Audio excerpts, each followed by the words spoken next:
এই জঙ্গলের অনেক আশ্চর্য গল্প আছে, কিন্তু এক সাহসী ছেলের গল্প আজ শোনাবো। তার নাম হলো মোগলি।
তোমার মতো ক্যাবলা নেকড়ে কখনো দেখিনি।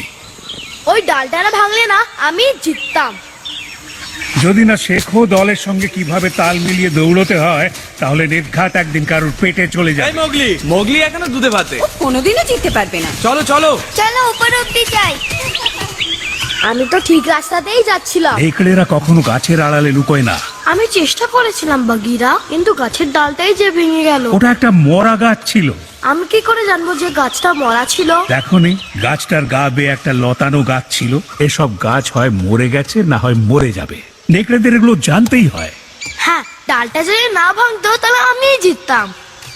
মানছি জন্মগতভাবে তুমি নেকড়ে নও, কিন্তু হাবভাবে তো দেখাতে পারো। বহু বছর আগে এই জঙ্গলে আমি যখন ওকে কুড়িয়ে পাই, ও তখন একেবারে দুধের শিশু। চলো হরিণের পেছনে যাই।